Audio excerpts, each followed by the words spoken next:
میخوام بهتون 4 تا کار یاد بدم که با انجام دادنش سرعت گوشی شیائومیتون بره بالا. اولین کاری که میخوام بهتون یاد بدم آوتو کش کلینینگه. کش کلن چه تو لپتاپ، چه تو تبلت، چه توی گوشی همیشه باعث سنگین شدن برنامه و در نهایت سنگین شدن دستگاه ما میشه. با کاری که الان بهتون یاد میدم به صورت اتوماتیک بعد از قفل کردن گوشی کشا پاک میشه. وارد تنظیمات گوشیتون میشید و میاید باتری رو انتخاب میکنید که انگلیسیش هم میشه باتری. بالا سمت چپ یا اگر گوشیتون انگلیسی باشه بالا سمت راست یه شکل تنظیمات طوری داره که اون رو میزنید. گزینه دوم زده پاکسازی یا حافظه پنهان هنگامی که دستگاه قفل است. این به صورت پیشفرض روی هرگزه. شما میتونید انتخاب کنید 5 دقیقه، 10 دقیقه، نیم ساعت بعد از اینکه گوشیتون رو قفل میکنید به صورت اتوماتیک کش گوشیتون پاک بشه. دومین کار برای بالا بردن سرعت گوشی شیائومی ما. گوشی‌های شیائومی کلا به تبلیغات مزخرف نشون دادن معروفن. تبلیغات مزخرف به جز اینکه میتونه اعصاب ما رو خورد کنه، میتونه سیستم عامل یا سخت افزار گوشی ما رو هم درگیر کنه. خود شیائومی به این موضوع واقفه، با خبره، به خاطر همین نشون دادن تبلیغات رو اختیاری کرده و ما نمیخوایم نشون بده. بریم ببینیم.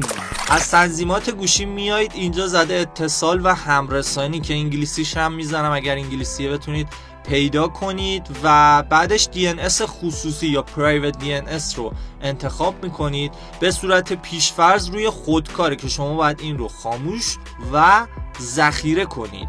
تمام. سومین کار برای بالا بردن سرعت گوشی شیائومیمون گزینه مموری اکستنشنه. تو آپدیت های گذشته تقریبا 1 سال پیش شیائومی اومد به میوآی این قابلیت رو اضافه کرد که شما میتونید 3 گیگ از حافظه داخلیتون کسر کنید و به رمتون اختصاص بدید. این کار میتونه به سرعت اجرا شدن و کارکرد برنامه ها خیلی کمک کنه. بریم ببینیم. از داخل تنظیمات گوشی میایید و تنظیمات بیشتر که انگلیسی هم می نویسم پیدا می کنید. میایید پایین باز کردن حافظه یا مموری اکستنشن رو میزنید و این تیک رو اگر خاموشه باید روشن کنید که 3 گیگ از حافظه داخلیتون بگیره و به رمتون اضافه کنه در صورتی که نیاز داشته باشه.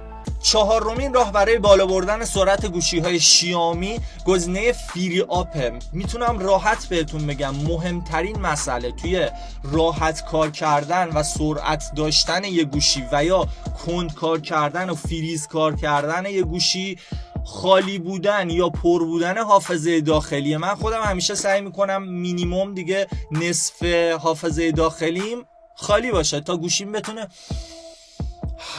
نفس بکشه. وقتی گوشی شما هی میاد نوتیفیکیشن میده، هی بهتون میگه که آقا حافظه داخلی پر است، آقا حافظه داخلی پر است، اون موقع گوشیتون داره زجر میکشه.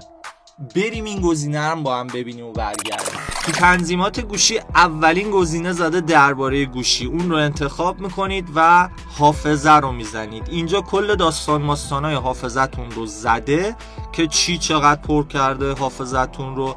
آزادسازی رو انتخاب میکنید. این گوشی تازه پاکسازی شده، به خاطر همین 207 مگابایت الان واسش اومد، ولی شما بزنید احتمالاً 4-5 گیگی باشه یا حداقل 6-7 گیگ واسه گوشیایی که چند وقت نزدن میاره. پاکسازی میزنید و تمام. کارهایی که بهتون گفتم رو حتما انجام بدید. این پست رو بفرستید واسه اون دوستاتون که شیائومی دارن. این پست رو لایک کنید و کامنت بذارید که اگر لایک و کامنت های این پست خوب باشه حتما آموزش های اینفینیتی باز واسه تون میذارم. دمت گرم که ویدیو رو تا آخر